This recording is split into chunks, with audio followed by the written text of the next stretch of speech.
Halo guys, ketemu lagi di podcast Tahu Isi. Halo, ketemu lagi. Yang belum tahu dikasih tahu, yang sudah tahu diisi. Iya. Oke, kita mau lanjutin sesi yang sebelumnya nih tentang doktrin dan praktikal nih. Iya. Kita mau masuk ke case mungkin yang lebih ada case jadi kita bisa lebih relate gitu. Apa sih dari doktrin menjadi praktikal tuh hubungannya apa, sejauh mana? Iya. Nah, kita mau bahas tentang soteriologi atau doktrin keselamatan ya. Iya. Nah, sejauh mana sih kita perlu mempelajari atau mengerti tentang doktrin keselamatan? Ya, kalau kita percaya Yesus mati untuk kita, menyelamatkan kita, ya itu tentulah ya. Tapi kan nggak sesimpel itu juga. Banyak pandangan-pandangan, predestinasi dan sebagainya. Sejauh mana kita perlu mengerti dan mempelajari hal itu menurut Ko Surya? Iya, saya sih nggak akan masuk ke hal-hal contohnya ke arah predestinasi dan sebagainya. Ya. Saya kira itu nanti di sesi yang lain aja ya. Podcast lain ya. Podcast yang lain. Oke.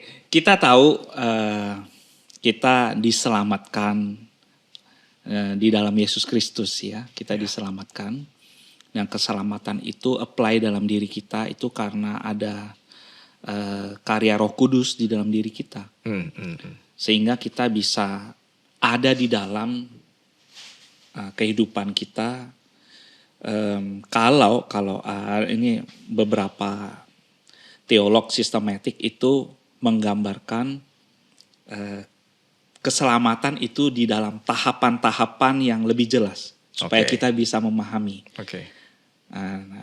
It's good ya, kita bisa dapatkan pemikiran yang sistematis seperti ini sehingga kita lebih aware bahwa sebetulnya keselamatan yang kita terima itu terjadi dalam diri kita itu seperti apa. Ya. Prosesnya ya. Prosesnya. Ada urutan-urutannya. Iya. Jadi waktu kita belajar tentang doktrin keselamatan, kita tahu proses-proses itu terjadi dalam diri kita. Nah, sekarang kita belajar nih melalui sesi ini. Bagaimana kita juga tahu itu ternyata apply dalam jiwa kita. Sehingga kita bisa, kalau kita belum sadar bahwa karya keselamatan itu ternyata mempengaruhi jiwa saya, maka melalui sesi ini saya berharap kita terinspirasi. Dan kemudian kita coba evaluasi diri kita. Kok ini belum saya sadari. Misalnya kalau belum ya it's good, berarti ini mungkin jadi sebuah saran buat kita semua. Tapi kalau misalnya itu kita sudah alami dan seberapa jauh kita alami. Nah, kita bisa memperdalam ini. Misalnya nih ya, kita mulai dari, kita tahu ya tahapan keselamatan. Kalau bahasa teologisnya mungkin lebih kepada ordo salutis lah ya. Ordo itu tahapan salutis itu keselamatan gitu. Nah, ordo salutis itu terjadi dalam diri kita itu mulai dari kita dapat calling. Biasa kita terima calling itu melalui Injil. Kita dengarkan Injil, diri kita merasa ada calling dari Tuhan. Untuk apa? Untuk percaya kepada Dia. Percaya kepada Yesus, di mana bahwa hanya melalui Yesuslah ada keselamatan yang Tuhan anugerahkan buat kita manusia berdosa. Gitu. Nah, kita tahu ada calling, kemudian waktu kita menanggapi calling itu, which is Roh Kudus bekerja dalam diri kita mengalami apa yang namanya lahir baru. Kita sadar diri kita berdosa, kita tidak berdaya terhadap dosa itu, dan kita butuh Yesus Kristus menjadi juru selamat kita. Yang mengampuni kita, yang membawa kita kembali punya kehidupan relasi dengan Allah gitu.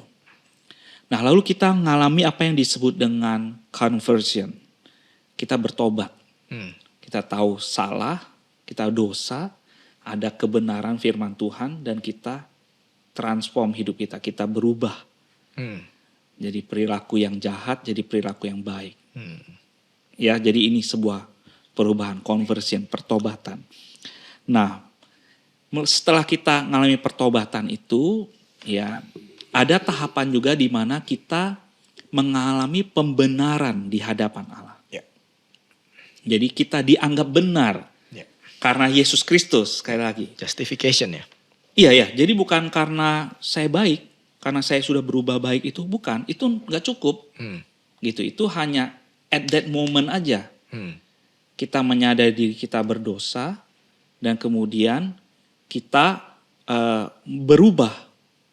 Jadi saya jadi percaya Yesus, memegang Yesus sebagai Tuhan dan Juru Selamat saya. Gitu, dan demikian saya dibenarkan di hadapan Allah. Dibenarkan, oke. Dibenarkan karena Yesus yang sudah menggantikan saya menerima hukuman dosa yang harusnya saya terima. Tuhan sudah tanggung itu di salib. Dan di dalam Yesus Kristus pengorbanannya itulah saya dapatkan pengampunan dari Allah. Oke? Saya dibenarkan di hadapan Allah. Kemudian saya diadopsi. Status saya berubah nih. Dari orang berdosa, orang duniawi, jadi anak Allah. Saya diadopsi karena Yesus Kristus anak Allah. Saya beriman kepada Yesus, maka saya diadop menjadi anak Allah. That's why Rasul Paulus bilang, Yesus itu yang sulung. Kita ini anak-anak adopsi. Kita diadop. Status kita berubah sekarang jadi anak Allah. Lalu kita juga on proses mengalami apa yang namanya pengudusan. Gitu. Jadi sebetulnya kehidupan kita, kalau kita lihat sesi yang sebelumnya ya, kehidupan kita itu adalah sebuah perpindahan dari kehidupan yang gelap kepada yang terang kan. Satu demi satu kita itu tercerahkan. Saya ada masalah dosa di sini, saya mengalami proses berubah, bertobat, kemudian saya menghidupi apa yang benar di hadapan Tuhan. Nah, dengan cara inilah kita mengalami pengudusan. Seperti yang Rasul Paulus bilang, itu adalah mengerjakan keselamatan. Jadi kita ada dalam proses ini, pengudusan. Dimurnikan, dikuduskan. Nah, itu terjadi di dalam tahapan keselamatan. Dan kemudian kita juga punya keteguhan di dalam iman. Jadi ada masa-masanya kita sebagai orang percaya, kita akan menghadapi penderitaan atau kesulitan. Yang seperti yang Mazmur katakan, kita akan melalui lembah kekelaman. Lembah kekelaman kita ini apa gitu. Nah di sanalah kita memiliki ketekunan di dalam iman. Nah itu juga sebuah karunia dari Tuhan buat kita, sehingga kita bisa bertekun di dalam iman kita. Ya, perseverance of the saint itu tahapan seperti itu ya. Dan kemudian at the end kita itu, ini puncaknya ya, kita itu dimuliakan bersama dengan Allah. Gitu, kita di glorification. Jadi kita menerima mahkota kehidupan. Seperti yang Yesus katakan, betapa indahnya ya kalau waktu itu kita dikenal Yesus, kamu adalah hambaku yang setia. Masuklah dalam kerajaan Bapakku. Gitu ya. Ini lengkap sekali nih. Ini kita bicara ordo saltis lengkap sekali dari kejatuhan sampai justification tadi. Sudah sanctification, glorification. Nggak apa-apa kalau teman-teman nanti mau mengingatnya di rewind aja ya, di rewind dikit-dikit ya. Kalau ini bisa diulang lagi ya. Iya. Cuman memahami ini semua, ini kan semua juga bukan area yang bisa kelihatan nih. Bukan fenomena nih, ada area-area yang kayak seperti calling, conversion, ini area-area yang mungkin bukan sesuatu yang bisa kita lihat secara fisik gitu juga kan. Nah ini, tadi Ko Surya juga bilang ini mempengaruhi jiwa kita. Nah memahami ini semua, efeknya sejauh apa mempengaruhi kita punya jiwa atau psikologi? Apakah ada efeknya juga tuh? Iya, tubuh kita ini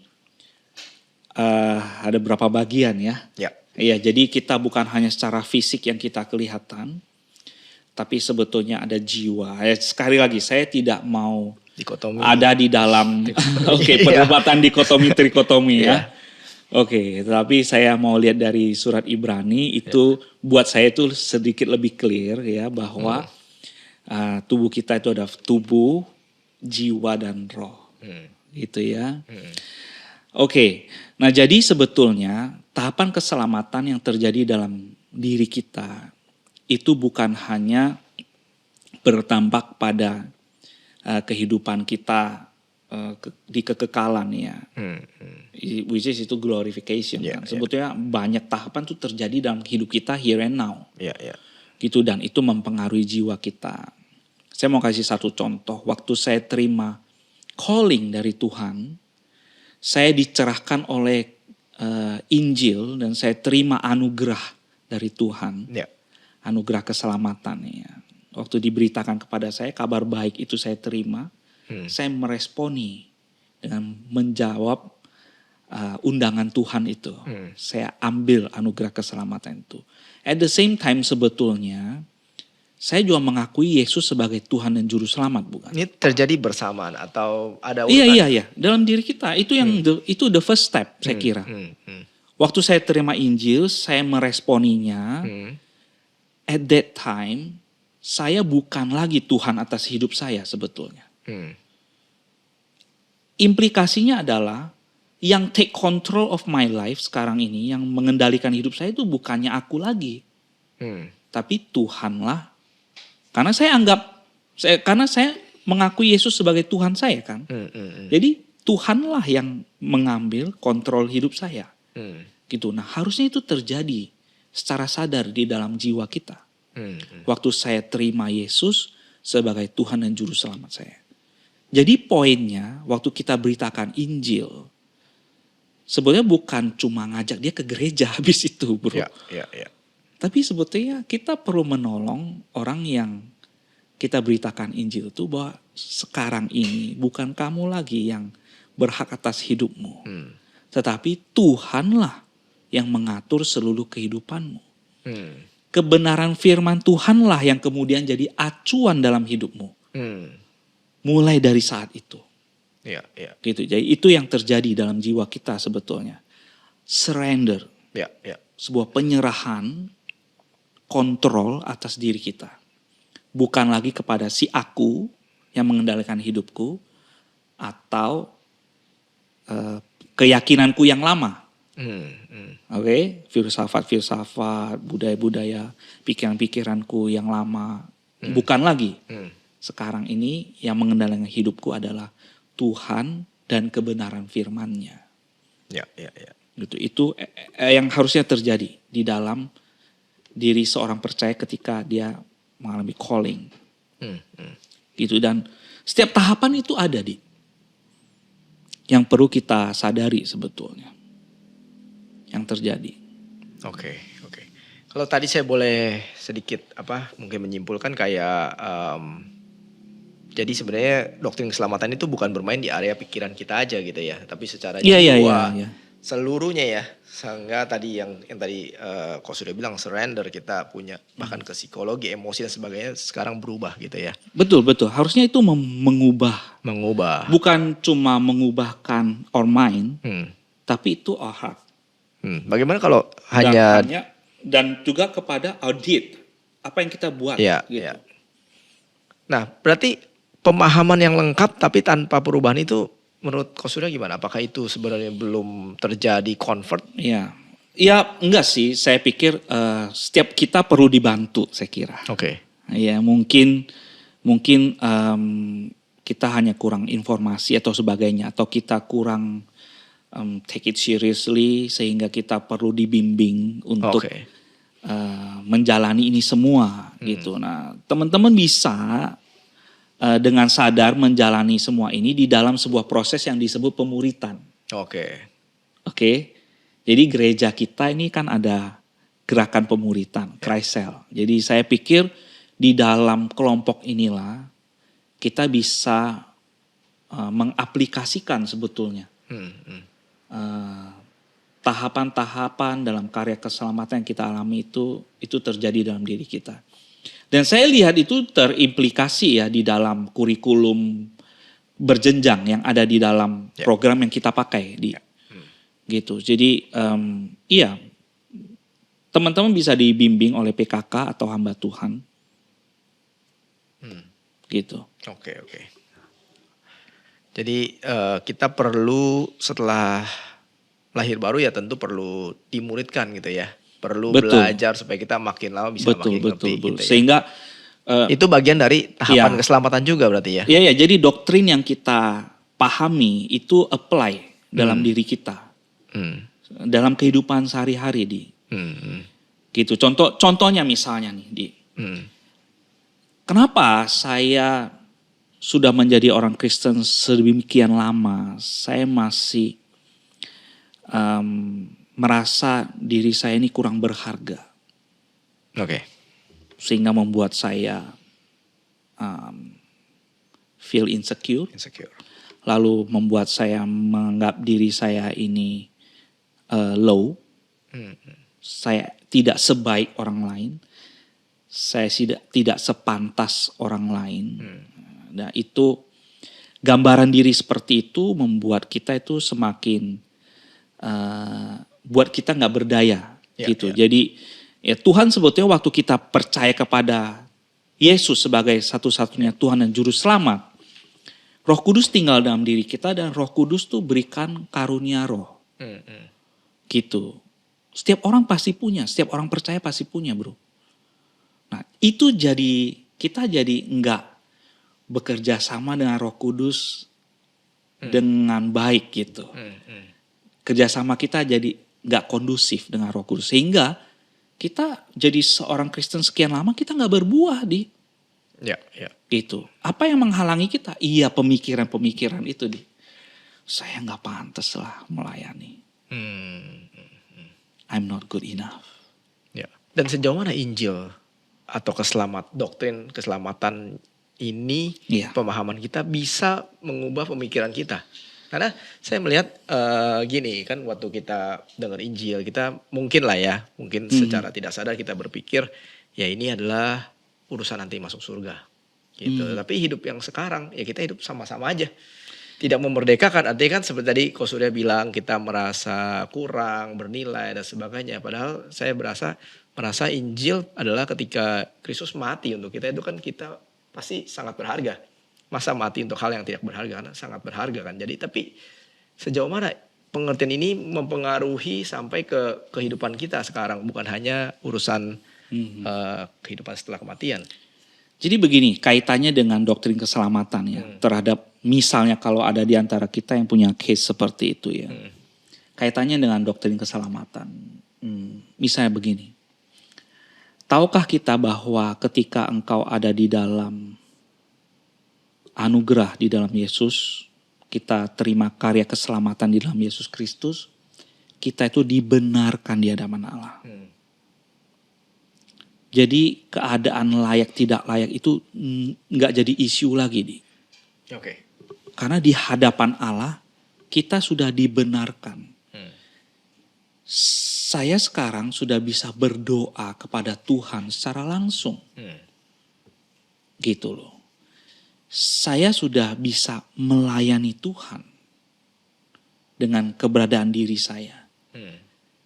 Dosa-dosa saya tidak lagi diperhitungkan karena saya sudah dibenarkan di hadapan Allah.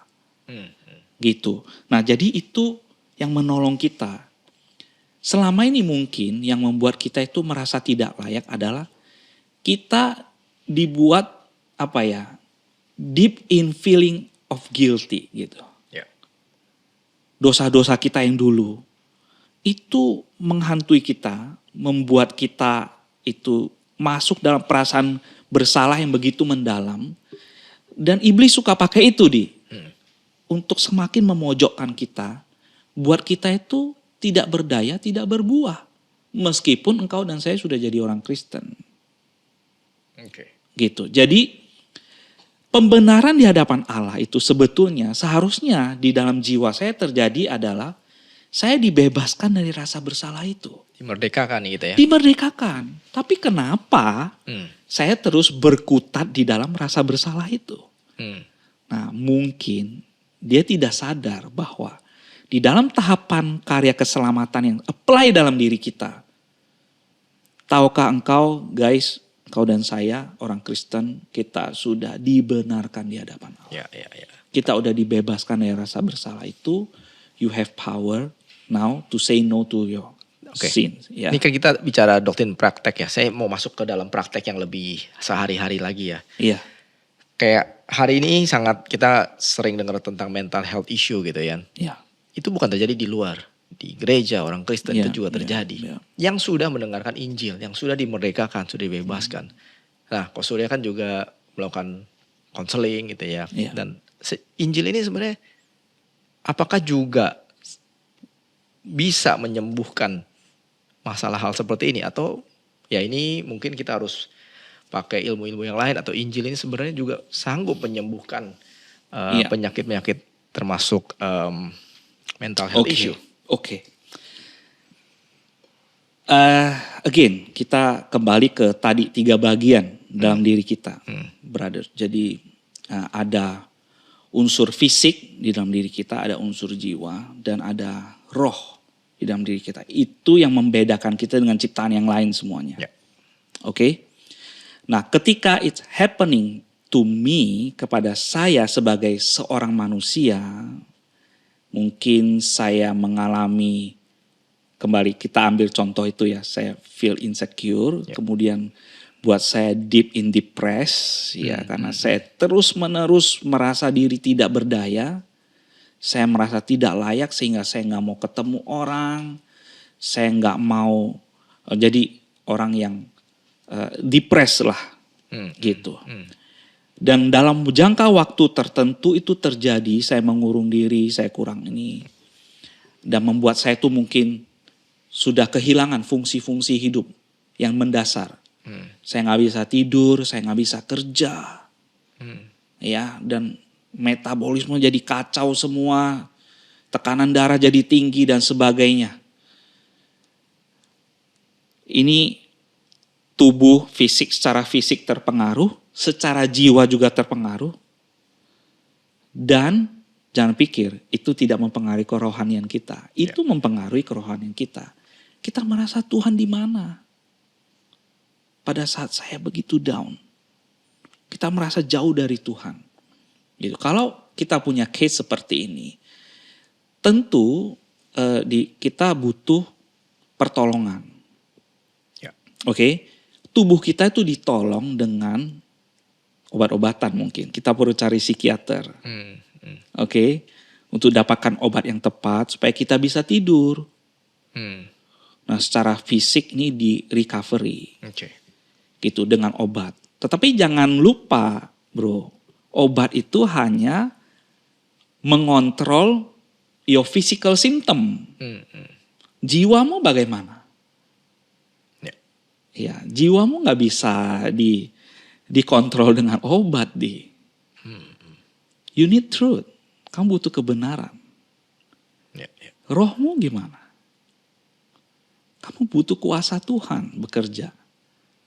Nah, di sanalah peran Roh Kudus, di sanalah peran kebenaran firman Tuhan, di sanalah peran sesama saudara seiman, di sanalah peran pastor atau psikolog Kristen menolong kita. Gitu. Jadi kita nggak bisa cuma dari aspek jiwanya aja diberesin, nggak bisa. Atau hanya aspek fisiknya aja diberesin, nggak bisa di. Jadi kalau ada orang sampai punya masalah sedalam itu, sekompleks itu, maka sebetulnya dia perlu ditolong dari banyak sisi. Baik dari fisiknya, dia ditolong mungkin sekian waktu, dia harus ditolong dengan obat tidur dulu, baru dia bisa tidur, ya kan? Dia mungkin harus ditolong dengan obat penenang dulu supaya kerja otaknya bisa lebih slow down gitu ya, bisa lebih tenang sehingga dia bisa diajak bicara, dia bisa diajak bertukar pikiran, dia bisa diarahkan kepada Tuhan dan kebenaran firman Tuhan bekerja dalam jiwanya dan dia dipulihkan gitu. Jadi ini ya, manusia itu sangat kompleks. Nah, dari yang kita bahas hari ini kita bisa lihat nih sebenarnya berarti antara doktrin dan praktek ini dua hal yang tidak bisa kita pisahkan. Benar. Dua hal yang tidak dipisahkan. Dan kita bahas bahkan sampai salah satu contohnya, belum doktrin-doktrin yang lain. Doktrin keselamatan ini cuma contoh, betul. Mempengaruhi seluruh hidup kita ya. Iya. Jiwa kita, roh kita dan sebagainya ya. Iya. Oke. Nah, setelah kita mendengar ini dan kita kita mengerti dan kita mulai mau belajar doktrin nih mungkin bagi teman-teman yang belum familiar baru mau mulai. Ya kalau seperti Ko Surya kan sudah terbiasa lah ya. Kita udah tahu nih buku ini. Kita harus mulai dari mana nih? Buku yang harus baca Institusio atau Louis Berkhof atau siapa nih? Kita harus mulai dari mana nih? Jangan berat-berat dulu ya. Oke. Kita harus belajar dari mana nih? Kalau kan kita kadang mau beli buku, ini bener gak? Terus buku yang mana harus mulai dari mana?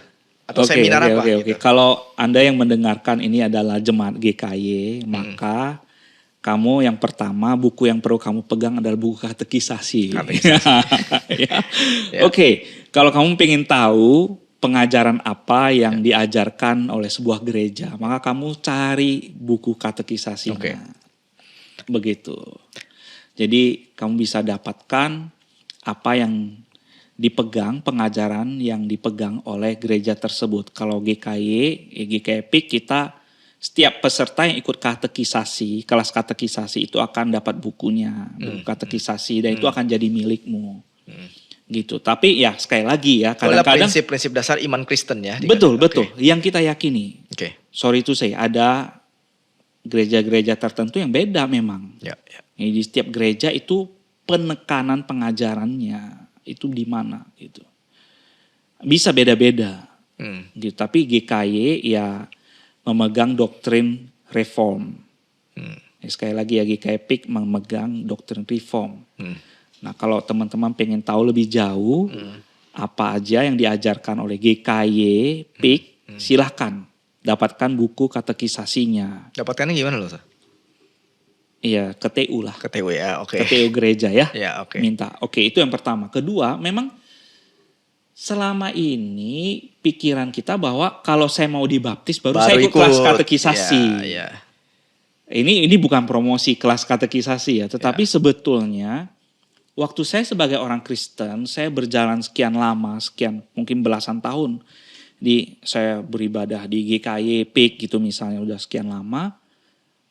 Karena berbagai hal saya agak kurang updated nih tentang dasar-dasar iman Kristen. Somehow ada beberapa bagian yang kayaknya saya nggak relate lagi gitu. Kalau saya ingin mereview, boleh masuk kelas katekisasi. Itu kita open juga untuk kamu guys. Gitu kalau yang mau ya. Ya Bapak Ibu juga boleh yang mau ya. Ke kelas katekisasi untuk diupdate tentang kita perlu di-review. Kita perlu review ulang maksud saya. Pengajaran-pengajaran dasar iman Kristen. Itu yang pertama. Yang kedua, kita bisa masuk dalam kelompok kecil pemuritan tuh. Gitu. Itu juga ada di dalam. Seperti itu. Karena di sana juga berjenjang ya. Jadi kita bisa belajar.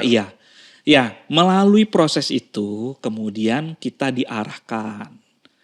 Mungkin saya perlu buku-buku suplemen yang lain. Nah baru perpus kita. Iya, ini perpus kita nih. Ya kita ini bisa dapatkan. Sudah diseleksi ya. Iya, buku-buku yang sudah diseleksi, teman-teman bisa dapatkan buku-buku Kristen yang berkualitas di sini. Dan juga kalau mau lihat di komputernya ada e-book, teman-teman mau download bisa dilakukan gitu. Oke, thank you.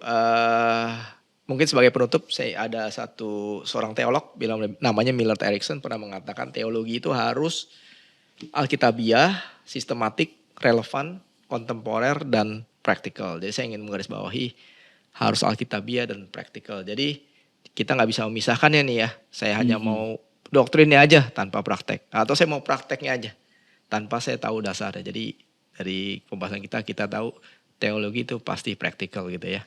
Iya. Oke, buat teman-teman thank you semua, thank you Ko Surya, thank you buat teman-teman yang sudah mendengarkan. Buat teman-teman kalau ada topik atau tema yang mau kita obrolin di sini, bisa email ke email kita podcast.gkypik.com. Nah, nanti dapat ini nih, kaos tahu isi. Ya, oke. Tapi tulisan saya lebih besar nih. Iya. Jadi kalau nanyanya banyak nanti ini lebih bisa cakep dong. kita bisa cetakin yang lebih gede. Ini lebih cakep nih. Ini lebih ini ya, iya. Iya, Ini ada iya. ukuran L, XL, MS ada semua. Jadi iya, sip. jangan khawatir. Semua kebagian ya. Iya, semua. Atau kita selektif ya, kita selektif. Harus nanya. Harus nanya dong. Iya. Bisa DM, bisa email. Iya. Dan jangan lupa juga bisa lihat ini di YouTube kita GK Epic atau di Spotify Tahu Isi. Oke. Oke, thank you semuanya. Sampai ketemu di episode berikutnya.